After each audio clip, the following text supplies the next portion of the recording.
And you're live. Good morning, everybody. This is Fred Sussman, Chair of the Financial Advisory Commission. I'd like to welcome everybody to the regular meeting, September 12th, 2024, of the Financial Advisory Commission. We have with us from the commission, myself, Vice Chair Jim Cardillo, uh, Frank Brown, and Ed Meehan. And the only commission member missing is Patrick Bannon. So we do have a quorum. What regards whether the quorum number is 4 or 3, we are set to roll.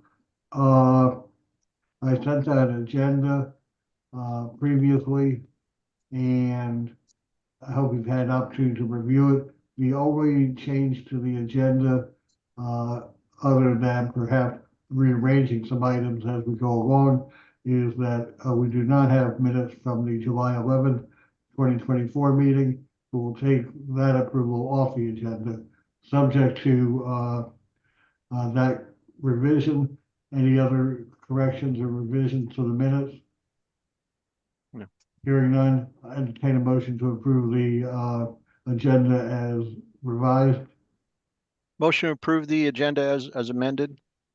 Motion by Mr. Cardillo, seconded by Mr. Brown. Any discussion? Hearing none, all in favor? Raise your Aye. right hand. Aye. Aye. Okay, unanimous, we approved. Reports, Finance Department. Jody, good morning. Good morning. You're asking for just the general report from the Just finance general department? report right now. Yeah, so, we are busy trying to close our books for June 30, hard close on a system. That's absorbing a lot of the staff time. We are still have vacancies on the staff. A cashier is moved over to purchasing. So we have a vacant cashier position, and I know that probably when I spoke to you last, we had a new accountant starting, but she had a family emergency and could not join us. So we have a senior accountant position missing, open again. So we're still not full staffed. And it's a very busy time of year, especially for the accounting crew. So, but we have 2 new accountants on board and they're fabulous. And people are back from their vacations, so we're hopefully get moving and get going on our projects. The only besides that and my eventual leaving, that's about it right now. I mean, we're gearing up for the next year's budget, but Katie and the budget team are working on that. Great, thank you. Any questions of Jody? Hearing none. Yeah. Has the city begun to post your position for replacements? Not yet. Tough to say the word replacement, but Yeah, I know. Oh, Vicky's got her hand raised. I didn't know if she wanted to speak to that. Vicky, you have your hand raised? I did not think I had my hand raised. Oh, But- there was a little hand up by your name there. oh, Okay, yeah, I'm not Okay, let's- forcing you, Vicky. okay. Or maybe no, I'm But sorry, no. but she is correct. Okay. All right, moving right along. Vicky, anything from the city manager's office? The only thing is that I know one of the things that has come up in this context because of the financial components has been the class and comp study. We're finishing that up, and that should get wrapped up this month. So next time we meet, then we should be able to talk about some pieces of that. Okay, great. Any questions for Vicky on the city manager's office? Hearing none. Jim, anything from the audit committee this month? no, the audit committee, as other committees do, took a break in the month of August. No updates on the audit committee side. Great. Still pursuing vacancies, still pursuing a designee from the FAC for the audit committee. Okay. Appreciate that, Jim. Again, FAC members, anybody who's interested, in serving on the audit committee, let me know. Moving right along here, I had sent out previously a draft letter, proposed letter, to the mayor and city council regarding collective bargaining process. The members of the FAC worked on that jointly, and then I sent out a proposed final letter prior to our scheduled meeting in August, which did not occur because we didn't have a quorum. And anybody have any comments or questions about that draft letter? And once we get through any comments and questions, if any, I'm going to entertain a motion to approve the letter and direct it to be sent to the mayor and city council. So, any comments, questions about the letter? Jim? No, other than thank you to Ed for the first pass and getting our collective thoughts down on paper coherently. I appreciate the strongly worded comments, and I'm very happy with the final draft. Anybody else? Any comments, questions? Hearing none, entertain a motion to approve the letter and direct that it be sent to the mayor and city council. Anybody want to make that motion? Well, I'll make the motion. I notice Russ may have his hand up here. Did I see? Yeah, Alderman Arnett has a question. Yeah, I'm looking for him on my screen. I don't see him. Oh, there he is, up in the corner, Hollywood Squares. Russ, did you have a question? Well, I actually had a comment, which is I will be happy to sponsor draft legislation to do this, but on the recommendations, it's not clear to me, are all of these 4 engagements with the FAC going to be confidential? In other words, they're not going to be open meetings? I wouldn't think so. Okay, so in the legislation that I'll ask to be drafted, I'll make that clear. I mean, one of the sensitivities over the years has been not wanting to involve too many ex parte people in the process, and I understand that sensitivity. On the other hand, we did draft the legislation formulating the FAC years ago, Alderman Israel and I, with the intent that you would be, in effect, our surrogates, the council surrogate in these negotiations. Thank you for your comments, Roth. Anybody have any questions of Roth? Hearing none, no other comments or questions about the letter. I'll entertain a motion. Do we have a motion on the floor? Motion Yes, I'll make the motion to approve the letter and send it to the mayor and city council as is. Motion by Ed, seconded by Frank Brown. All in favor, signify by saying aye, raising your right hand. Aye. Unanimous. Kim, I will, the letter that I think I sent out was dated August 8th, anticipating it will be approved in August. Since it's not approved today, I will make a correction to the letter, change the date, and send it to you today or tomorrow, Kim. And ask that you see that it's distributed. Yes, sir. Thank you very much. Appreciate it. Okay, moving right along. Let's go to spending affordability. This is something that's been on our plate for many, many, many months. I know that when Bob Burden was still a member of the commission, he and Ed Meehan worked very hard as a subcommittee to come up with thoughts and recommendations as to how spending affordability might be implemented here in the city, if it's determined to be necessary. I asked Ed if he would just take over this part of the discussion since he worked so intimately with it. And then we can talk about it and see what, if anything, we want to do today regarding spending affordability. Ed, you okay with that? Sure. Yeah, that's fine. I would say I think this will hopefully be anticlimactic, as they say, because we've had a long history. We've had various discussions about this, and the issues I think really only boiled down to two. One was, did it make sense to have this concept of spending affordability based on prior discussions? My sense is that everybody was in at least a consensus that yes, it does make sense for the city to have the function.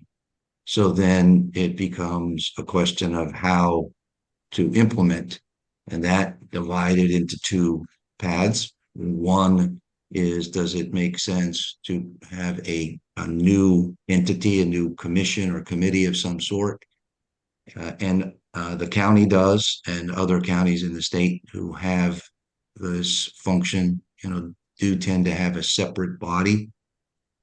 My own suggestion, and again, I think this was a consensus from prior discussions, was that the spending affordability function should be housed within the FAC. I think there's logic to that. This is the focus of this body, and it would be, to me, perfectly logical that any analysis that is done in this context would come before the FAC. There's no need, I believe, I'd suggest, to create any new body for that. So then the last issue in that path of what implementation is the development of the financial analysis. And again, there's a split there, and two ways to go. One is if it makes sense for staff at the city to do that. And I'm fully mindful that Jody has from time to time pointed out strains on the staff. So it's a question of is there someone, or can someone be retained for this purpose? And the other option is that the county does use someone outside, and we could attempt to become part of that, or identify others. I know the folks at Towson have been used in the past, and I know one of the things that Bob was exploring was whether there are options there in terms of retaining someone. So to kind of wrap this up in what I do hope is anticlimactic, my suggestion and my observation is that we should piggyback on our prior endorsement of this concept to recommend that there be a spending affordability function adopted. The issue, I think, for discussion here is there any reason why it shouldn't be in the FAC? I think there is not. That then it's a real focus on, is this something that it would make sense for city staff to take on, or do we reach outside? And that's going to be a financial question.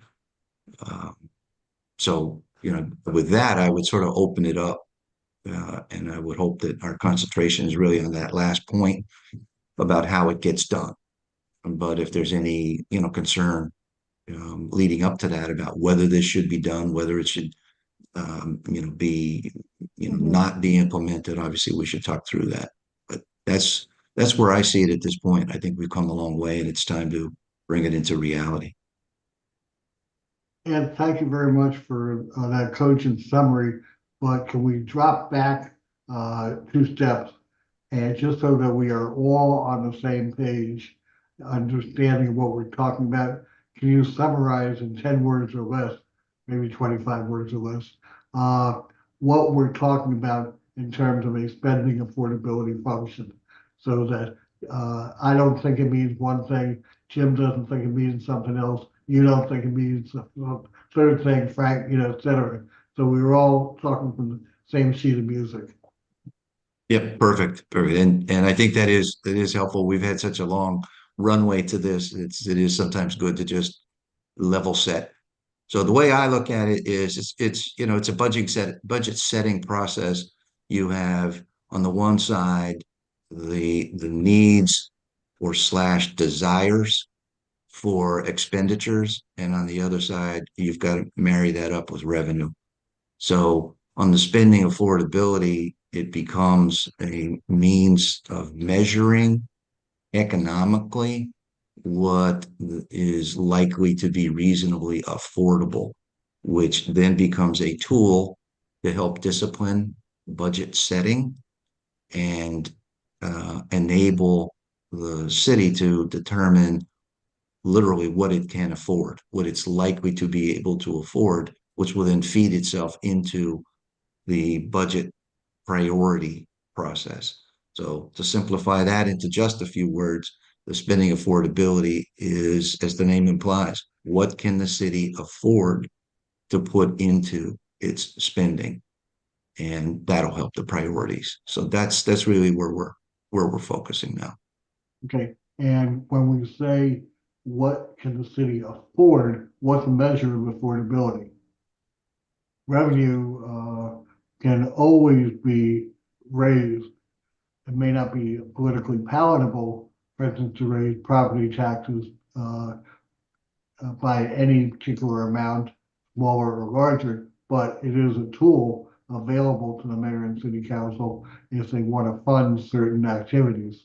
So where do we draw the line, or how do we draw a line as to what can be or is or should be, quote, affordable? Well, and the focus there is really going to be on if you take existing tax mechanisms, what is it likely to yield? And if you can marry that up with information about economic growth, where we expect the revenue side to be based upon existing measures, and line that up against the spending side of it. If there's a gap, then that's where the discipline comes in, and it forces the city at that point to decide that certain items that would be perhaps desirable to be invested in on the spending side may have to be deferred, or taxes would have to be raised, and that then becomes the political judgment. But where we don't want to end up without this kind of a discipline is in a situation, as the city has experienced, where we start getting into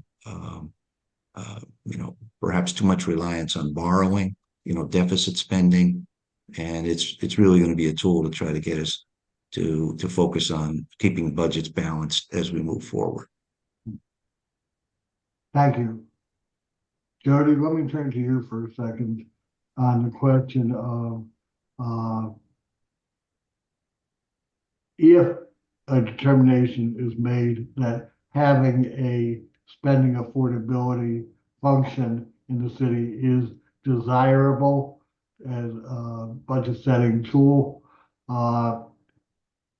Question that Ed posed was something we need to think about is the number crunching something that can be done or should be done in-house by staff? Do you have the resources in-house to do that? Or is it something that more appropriately should be farmed out to a consultant? To budgetary appropriation. Yeah. So I would say that I would take the second option.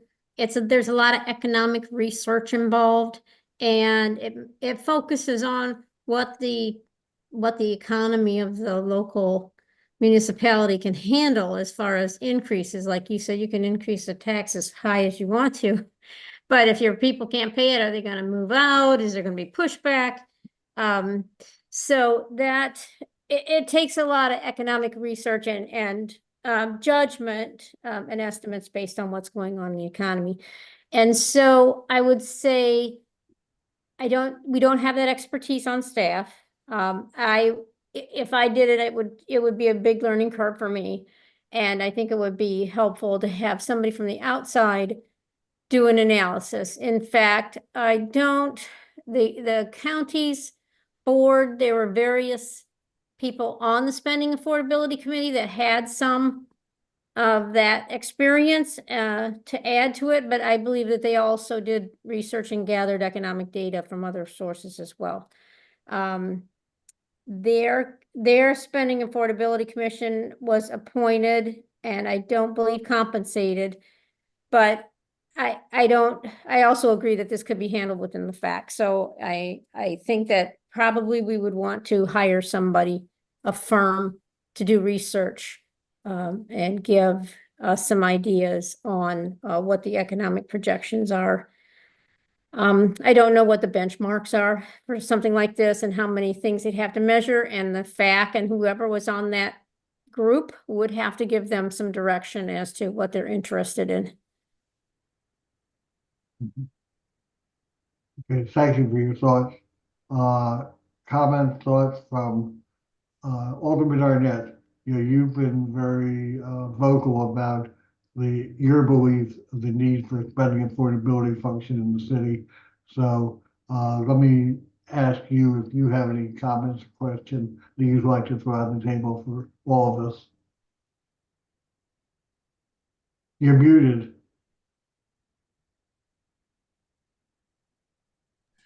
I thought that the decision points that Ed laid out would make a perfect recommendation from the FAC. I agree with Jody. This is something that we really do need outside expertise. My inclination is to use the same group that the state and the county use, which is the consortium out of Towson University, but it's actually a collaboration of 5 different economic forecasting groups.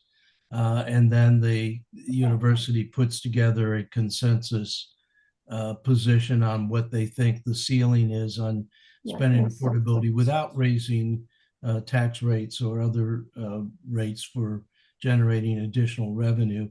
And it is a guide. It just as Ed said, it just tells the municipality, if you want to spend money, do you have the money to cover that? I think it could be useful in negotiations so that it's helpful to point to this outside group of experts that look at the potential resources for more spending or more salary increases, whatever it is.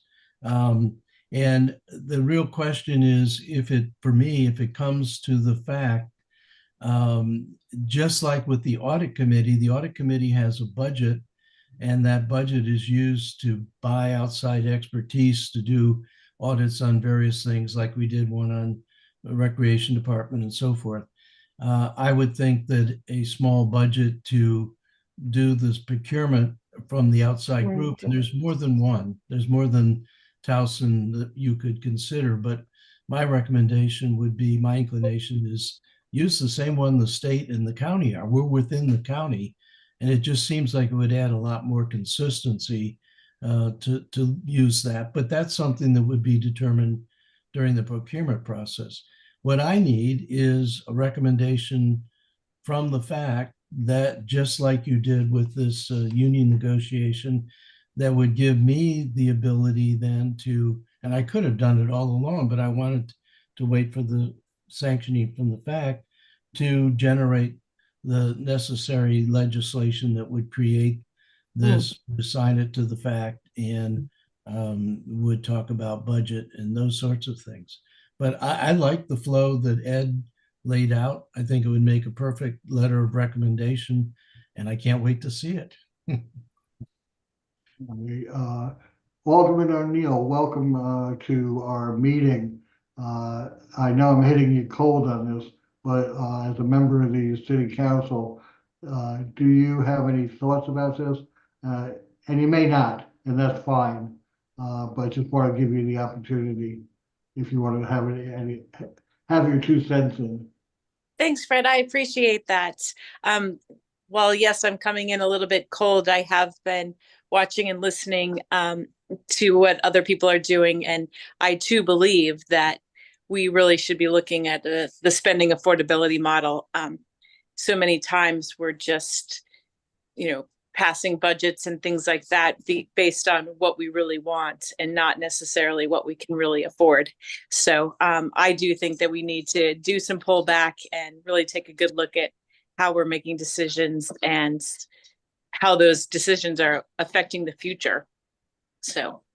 Great. Listen, I really appreciate your input and nice to see you at our meeting. Thanks so much. Thanks. Other comments, questions, hands raised? Jim? Thanks. I was thinking something along the lines of this, and maybe I'm going too far down in the process, but every year during the budget process, we are looking at a singular year. We're looking at 1 year. And I believe that the OpenGov platform has the ability to take this out to multiple years. What I was envisioning was to look at the decisions that are made for the current budget cycle, and then to apply those factors to the subsequent years, be it 2 to 3 to 4 to whatever the number of years out are, and to then highlight what the shortfalls would be in future years. That would be a concrete example of Ed's point about spending affordability. We have made these budget decisions for the current year. These are the ramifications and implications for future years, and these are the gaps that are created. As we know that a majority of the city's revenue is based on property tax, and the property tax is on a 3-year cycle. So based on what you know in year 1, you know that in year 2 and year 3, your property tax revenue will be roughly consistent. But then it'll show for certain personnel decisions, like if there's a step increase of X% this year, and if that increase is implemented for future years, we know based on the current headcount of full-time equivalents, it's going to have this implication in the future years. That would then show those, at least on the finance committee of the city, how those decisions made for the current budget cycle affect future years. And it would probably result in something similar to the fiscal impact note that you see for debt offerings, and that the finance committee is aware of the future implications of these, the fiscal impact of these future of these decisions in the current year and how they affect future. So rather than jumping into a consultant to do an economic analysis, let's just first see the straight mathematical calculations of how these decisions affect future years. So you're saying you do not endorse a consultant for part of the work that we've been talking about? At least not initially. First, let's just go through the basic calculations of what these decisions, how these decisions affect future years. Then we can overlay that with economic modeling and assumptions that are far more technical in nature. But I think if we are to assist the city council and specifically the finance committee on our concerns about future affordability, they should at least see initially the budget shortfalls that would result from certain current year budget decisions. Ed, do you follow what I'm thinking? Yeah, I do. I do. And the only question I was thinking of, Jim, as you were walking through it is, are you envisioning that this becomes sequential, that projection aspect of it would need to occur pending a decision on the spending affordability, which I view as somebody trying to get a better handle on the revenue side, or Yeah, could it be handled simultaneously? I think it comes out of our recommendations every May as to this is what the current budget is. These are our concerns. This is what we're happy about. And then additional points for discussion or highlighting matters to the finance committee and city council that we say, these are decisions and these are the effects of these decisions in future years. That's just, I would propose this as an initial step into spending affordability. I fully endorse a much more robust calculation involving modeling and economics. But I just think we can still come up with solid recommendations and provide, our expertise to the city finance committee and city council in broadly, just using this first step. Right. Yeah, I think that as you're describing is almost like a logical extension of what we have done before. Correct. And so yeah, that does make sense. The only thing I'd raise is we want to be sure not to put that in front of, I think, moving forward on spending affordability. I see it as something we should move forward on both Okay. fronts. Yeah. I agree. A lot of times when we make recommendations on the budget cycle, we say this may impact future years. It would be nice to know what the rough estimated dollar impact is, or what the percentage shortfall may be. Hey, we see a 1% shortfall in the budget as a result of this. So That would be good because it would help make it concrete exactly, and and yeah, we make these underscoring vague, the need to understand where we're going on the revenue side. right. We make these vague recommendations. Oh, we are concerned about the impact this may have on future years. Well, now we can say we are concerned with this, concrete number impact this has on future years. Thanks, I've spoken too much. Didn't we, in a prior year, say that we wanted as part of the, budget, an analysis or of just what we're talking about, the impact of new programs or something on, future expenditures? Yes, we did. When some of the coronavirus relief programs, ARPA and the prior one, we were concerned that they were being used to fund programs that would be evergreen in nature and that it would raise a shortfall in future years. Yes, yeah, I remember seeing there was some analysis, and I think Jody actually presented some information on that, if I recall. So that was helpful to identify some of these issues. Yeah, this would move that to this proposal spending affordability would move that from an ad hoc nature to more of an evergreen nature, that we would constantly be evaluating the future impact of current year budget decisions. Frank, you have your hand up? You have your hand up? You're muted. Hello? Pardon? Yes. My Yeah. thought is that in order to, I think, get a good picture and to have a consistent analysis, we will want to look up. I don't know what type of burden this will put on Jody, but wouldn't we need like a 5-year budget projection consistently to see if we're meeting our goals and if we're falling short? Because without looking, like Jim said, we had that 3-year cycle of changing the income from the assessments. If we're not looking out over that whole period, aren't we cutting ourselves short? Is that a question for who, Frank? Well, it's an overall question to the committee as well as to Jody, because like I said, I don't know what additional burden that will put on her to just do a rough draft looking 5 years into the future. Like we do with the capital improvement program. That's a 5-year outlook. If we're only looking at the proposed budget for the coming year, Jim made the point that things change every 3 years. So aren't we going to miss something if we're not looking ahead to include those future years?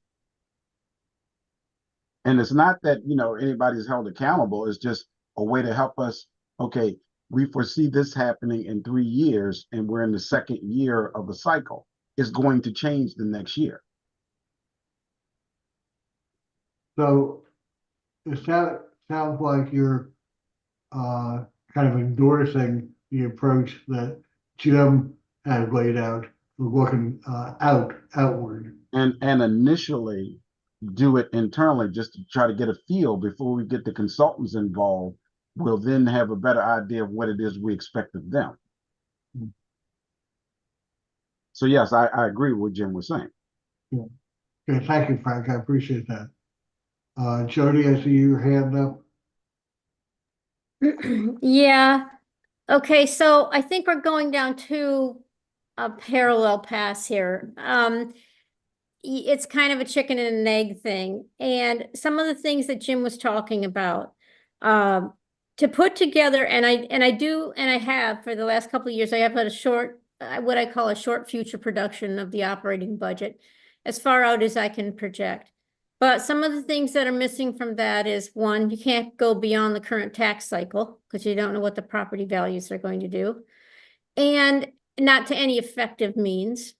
And then other major sources of revenue, such as occupancy taxes, it's basically, it's not a strong estimate because you don't have the economic background that you need to say what is projected to happen with the economy.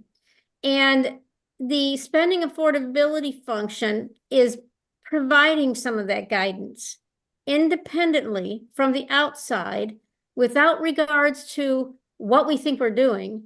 It's saying, from an economic perspective on the outside, what could the city afford to do? And so in my mind, you set those overarching principles first, and then you let that guide overall budget considerations. Now, as they've established those economic guidelines and you're developing your budget, then you project out all your expenses over the years. Then you're going to see if you're out of line with what the spending affordability group recommends. So they're kind of moving on parallel paths, but I believe the strongest way to project future revenues is to have somebody analyze what they anticipate is going to happen with future revenues. And that takes an economic eye that's beyond the expertise that we have in the office. And the budget projections, like I said, we have done those. I've taken them out 3 fiscal years beyond what we're estimating, but most of the revenue assumptions are based on historical, and then within the current tax cycle, what we think is going to happen in the current tax cycle, and the future tax cycles are just estimates. And as you know, they can swing heavily one way or the other. We've had tax assessments that really reduced our revenue flow or hampered its growth. And then this last tax cycle where the property values jumped a lot and everybody saw incredible increases on their tax bills. So excuse me. So it's what I can do with the information I have on hand is limited without the independent economic observations. So I would foresee these at least happening in tandem. The expenditure projections do happen to an extent, except for what I think we don't have a full handle on is when we start a new program or build a new building or lease a new facility, what costs are involved in that kind of thing that's going to impact our future budgets, which doesn't happen very often. So it really has not had a significant detrimental impact on our budget results. Thank you, Jody. Appreciate it. Ross? So I think we're talking about 2 different sides of the T account. Jim is wanting to say, let's look at the expenditures that we're committing to now and what are the out year impacts of that.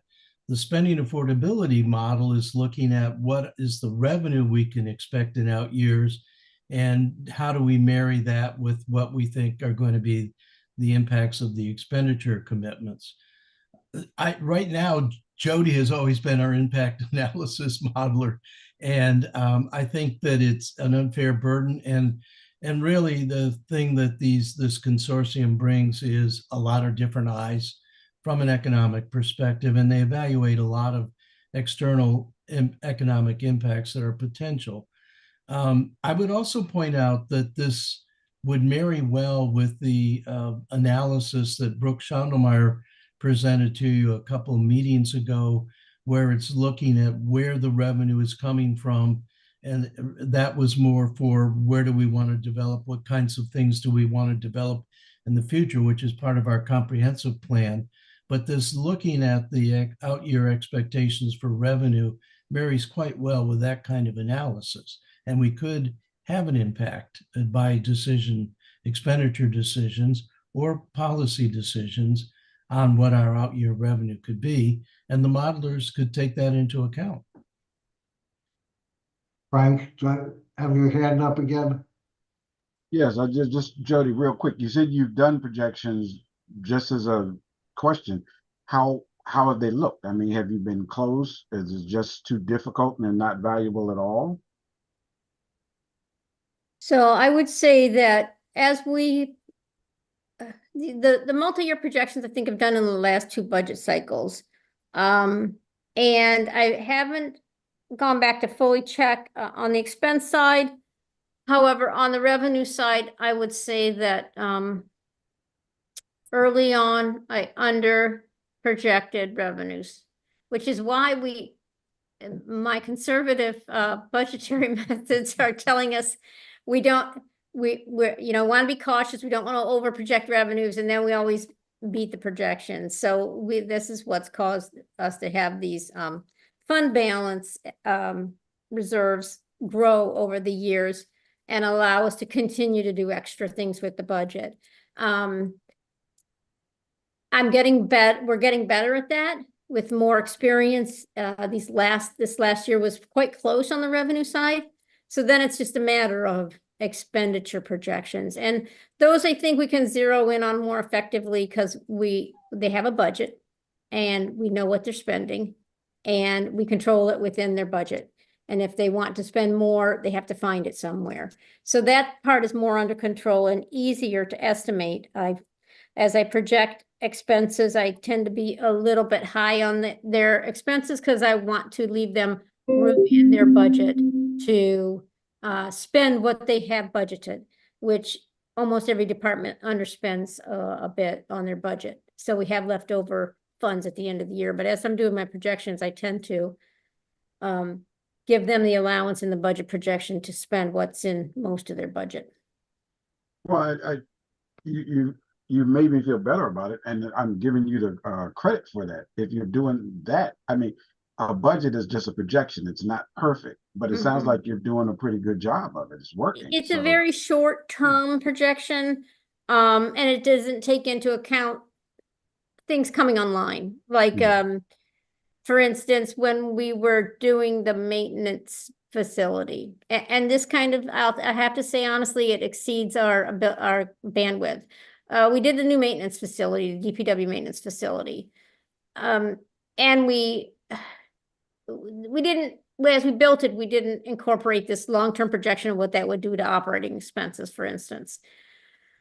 And so it wasn't built into the budget that way. But as we built it and we moved in, we were able to close down other space because we were leasing a lease space. So we've just been fortunate that we have these offsetting factors that allow those increased costs to be absorbed. And, right now we're looking at additional office space. We are looking at some other buildings in the area and trying to move some administrative branches there to spread out. And that's going to be an extra cost. And then we don't yet know what all of that is. And that's got to be worked into the budget for the future as well. So. Okay, thank you. Like I said, And this is an idea that's kind of come to fruition over the last 8 to 9 months. So we've pushed ahead on this and it's kind of a new thing. So moving forward into the 26, et cetera, budgets, we're going to have to incorporate any increased operating costs from that building. I mean, given the fact that you're not fully staffed, it sounds like you already have a handle. And this type of thing typically falls on the shoulders of the budget staff. And this is what Jim said about OpenGov does have those capabilities. They are building out the functions of that. And right now we have a budget staff of two, and then we have a grants budget person that also doubles as a grants accountant. We're trying to fill that budget analyst position, I'm sorry, and that's another vacancy we have. When we're doing interviews for that as well, to try to get that team a little bit bigger and to hopefully grow the open gov capabilities to the point where we can do more future scenario type projections with the software. Thank you. It's slow though. I mean, it's always been a slow process since I came on board. We're growing and we're meeting challenges, but very slowly. I said if it was easy, everybody would do it. Okay, any other questions for Jody? Any other comments or questions? It seemed to me, just listening to the dialogue, that we're all pretty much on board conceptually. I think that Ed and Jim's ideas need to be married a little bit. And I think that the process we went through to develop the letter to the mayor and city council regarding the collective bargaining can serve us well on this. So I am going to ask Ed and Jim to take a crack at a first draft of a letter. I don't want 30 pages. I want more than one paragraph. But yeah, I'm just being sarcastic. Something moderate, couple pages, what the issue is and recommendations, and how you see how we as a group might see moving forward to implement Ed's suggestions and Jim's suggestions, and then send it to me, and I'll distribute it to the other FAC members for review and comment, and my own as well. And hopefully in a month or two, we can pull this together and have a recommendation to send to the mayor and city council. Does that sound like a plan, guys? Sounds good. I endorse that. Thank you. Okay. Anything else on that? I don't know that we need a formal vote on that, so we'll just do it by consensus. That's the game plan. And Yeah, that's fine.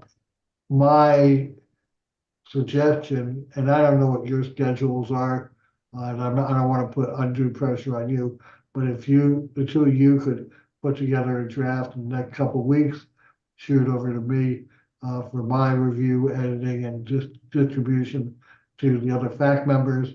And maybe it's too optimistic to have something ready to approve at our next meeting, but let's look at that. If it was too optimistic, then we'll push it off to November. That No, sound okay? Next meeting is good. I'm good with that. Sometime, in the next 2 to 3 weeks, Ed. It sounds fine to me. Yeah, Jim and I can talk offline. Yeah. We'll Yeah. put something together, and hopefully it can be reviewed and acted on at the next meeting. Okay, great. Really appreciate it, guys. Sure. And I hope maybe sometime we'll be able to say guys and gals. But let's move on the agenda. Bond ordinance, new business. I've sent out the materials on the proposed bond ordinance, which is to provide authorization for the city to issue debt to fund projects in the capital budget. Jody provided to us a revised Schedule 1 or attachment, Appendix 1, whatever it is, was an updated list of projects that Jim had asked for. Jim wasn't here last time, but posed some questions for Jody, which I passed over to her. So I'd like to turn it over to Jody to give us a little brief presentation on the bond ordinance and any responses she may have to any of the questions that you had posed, Jim. Thanks. Okay. All right. So yeah, I'm trying to keep the questions here and I got all my schedules here, and I'm going to share initially I'm gonna share this exhibit. And hopefully this will work. Okay, so can you see the schedule that I've got up here? Okay, so this is, the bond ordinance in general is an ordinance passed by council that's providing the finance director with the authority to issue debt, for the year at hand. And this is fiscal year 25, and it requests authority to issue debt for projects that are in the CIP, the capital improvement plan, up through the FY 25 year. It provides the authority to issue the bonds for all those projects. And what we do is, if you go through the ordinance itself, there's 3 places where a dollar amount is stated, and that dollar amount is the maximum amount of debt we would issue if we were going to finish all of our projects that are on the 25 CIP column, get all that spent within the 25 year, and we know that's not going to happen. And so if you look at the ordinance that I originally prepared in July and submitted to council, you'll notice that this number down here in the corner was 44, just over 44 million. That is the total authority that I was asking for. And this exhibit was missing a few of the amendments that the council passed in June during their amendment process. There were some additional bonds that got put onto projects and a couple of new projects, and this schedule had not been updated. So recently I gave the Office of Law and the clerk's office the amendments that brought this number to 44,219 as a maximum amount of authority I'd be asking for to issue debt. Now, I'm emphasizing the word authority for a reason, because this is the uppermost I would ever have to issue. This schedule tells you all of the projects we have in process. It tells you what we've prior approved in the appropriation. It tells you what we've added in 25, the total. And then over here, you're going to see the funding sources of the projects laid out. PAYGO, that's cash that we're putting on the projects. Grants, proceeds from some old revenue bonds are still on here. Here, this column is what we're trying to fund with bonds ultimately. And here is the column that tells you here's the bonds we've already applied to the project. And then this is what I'm asking for. This is what we would need to finish the project with bond proceeds. So this aligns directly with the capital improvement program. And down here at the bottom, it comes to, there's $75.7 million of unissued, unapplied debt, I'll say. But as you notice here, we issued bonds in December of 22, and we still have a significant amount of proceeds remaining. It's a year and a half ago. And so therefore, if I got all the authority I needed to issue additional debt, I would need 44.2 million. Now, some of Jim's questions center around which ones are you going to issue the debt for? I can tell you that from a practical standpoint, this 31 million of unused proceeds is going to carry us forward probably through this fiscal year. I am anticipating at this time that I won't have to issue any more debt in this year. But this ordinance gives me the authority to do it. If, let's say, in the spring, that 31 million is gone and I need to issue some more debt, I have the authority to move forward with that process without coming back to council. That's what this is doing. It's giving me the authority in advance so that I can pick the time that we would issue the debt and the amount. I would never issue the full 44.2 million. It's based on what we think we need for the next year and a half, 2 years. I will say that one of Jim's, that's the highest it's been since I've been here. And when we issued that December 22 bond issue, he had a significant amount set aside for City Dock. And those bond proceeds, we actually tied them directly to the City Dock project. And as you know, or you may know, that project is on hold. We are doing a lot of design and planning work right now, but we're waiting for approval. Most of this is held up from a FEMA approval standpoint. They're going to we're trying for a significant FEMA grant, and they want to do certain steps in order for us to move forward. And so it's kind of put a hold on the project in total. So it's not moving nearly as fast as they thought. So I've talked to so my immediate concern then is this $31 million. And it is stuff we've borrowed it, and we're paying the debt service on it. And we need to spend it down. And I've talked to the bond council. We had a meeting just recently, and they've said, I don't need to do anything particular because of the way the bond ordinance is worded. I can use the 31.5. I can take it off City Dock. I can apply to use that cash for other projects as needed. And then as the City Dock moves forward, issue new bond proceeds for replacement. So that 31.5, it will be spent. It will be spent since this number was derived. This is a June 30 number. So a lot of that's been spent. Summer is a very big construction time. That includes water and sewer projects. Those are moving forward. We have a lot of other city projects that are moving forward, road construction, that type of thing, and those will all move forward.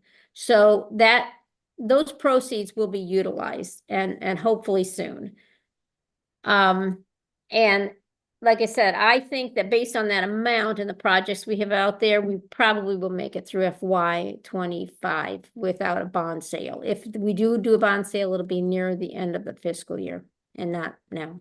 And frankly, I want to put that off as long as possible since interest rates are still high and debt is becoming more expensive. So as far as, I don't know if you want me to move on, if anybody has questions now, but I'll go through Jim's questions one at a time.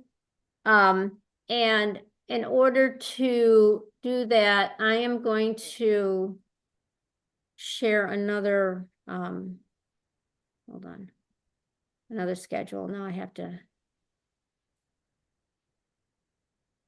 Am I sharing now or no? Can you still see the schedule? No. How do I unshare? Hold on, let me see. Maybe this will do it. Right now, we're seeing the ordinance. Okay, that's right. That's what I wanted to do. So here's the ordinance, and then we can follow along as necessary with the questions. Jim was referring to in recital section, page 3. Super indicate the proceeds are to be used to finance and refinance the cost of certain public projects of the city, which public projects are being financed and which are being refinanced. So as far as financing, the authority is in general, and the authority can be used to finance any of those projects on the list. I put the money in a pool of unused proceeds, and then I draw out of those unused proceeds as each individual project spends money. So it's not for any particular project. Then Jim also asked about the reference on line 24 about refinancing projects. This ordinance asks for authority to refinance any existing bond issues if we want to do that. We only want to do that if we're going to save the city money in debt service. That is not likely to happen also because the interest rates right now are much higher than all the existing rates on my debt that I have outstanding. We've already refunded a lot of the past debt, and everything that we have outstanding now has been issued in the last 10 years.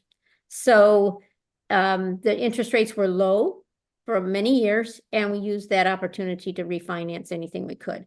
So although this ordinance gives me the authority to refund debt if needed, that is not likely to be used this year as well, unless something happens to the interest rate that makes it fall significantly.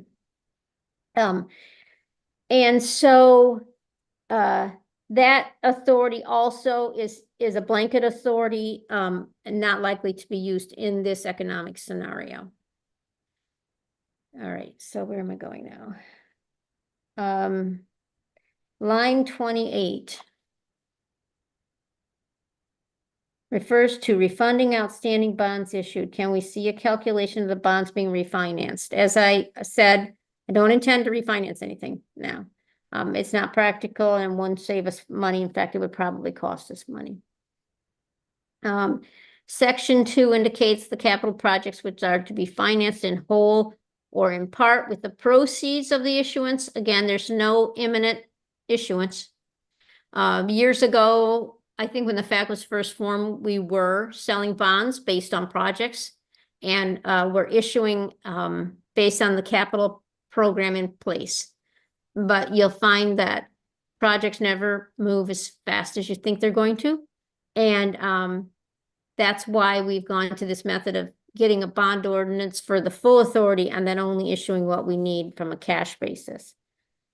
And then in this question, Jim asked about the 31.5 million of proceeds. Yes, that's a lot. Yes, that's far more than we've had since I've been here. And it is because of the city dock proceeds that we issued, which have not been tapped as of yet. Well, they are being tapped, but slowly for planning, design, other expenses that are eligible for the bond proceeds. And then, go ahead, Jim. Thank you. Sorry to interrupt, but is any of that 31.5, are they all GO, or are any earmarked for city dock only? So when we sold the issue, we did carve out some of those and put them in city dock. They are GO bonds. We did that from a practical standpoint because we anticipated needing them for the project. They are all categorized, though, with the bond ordinance in place. They're all categorized as GO debt, could be used for any of the projects that we have issued. So I have the flexibility of now moving those proceeds elsewhere. Thanks. Section, and then you talk about the water infrastructure loan. This bond ordinance is meant to cover all possibilities, and the state has water infrastructure loan programs and other loan programs that it implements from time to time that provide lending to local jurisdictions at incredibly low rates, like 1%. And so when we think we have a project that would qualify for a financing program like that, we want to make sure that the wording is in the bond ordinance to facilitate that if we want to go for one of those loans. At this time, there's no concrete plan to use any of those. There was somebody reached out about a program, the Director of Public Works. There is a program that they've started that he thought he might be able to use, but that hasn't moved forward. But we have the authority here to use that if we were going to use that instead of selling bonds for a project. It would displace the bonds on the project, not increase the project overall. Okay, so that, I think I've reached the end of the questions. Just to reiterate that this is the maximum authority given to the finance director to proceed as needed with bond sales or refunding bonds. This is the first year I've been here that I don't think we're going to have to sell any new debt because of the lag in the program. There's other things that happen when you sell bonds and you don't spend your proceeds. We have, because of those size of those proceeds and the interest rates climbing, we now have arbitrage liability on the books because we're earning more on the bonds investment, the proceeds investment. We're earning more interest on those proceeds than we're spending on the debt service. And so we have a company that calculates that and follows it, and it's calculated our arbitrage liability, and we have to keep that recorded as a liability. till we hit certain milestones in the debt, and eventually that differential will have to be paid to the federal government. But we're accounting for that. I didn't anticipate the interest rates would be climbing so well, and it's good. You know, that's a double-edged sword. It's good and it's bad. So we're making good money on our interest income, but some of it's going to have to be paid out on an arbitrage liability.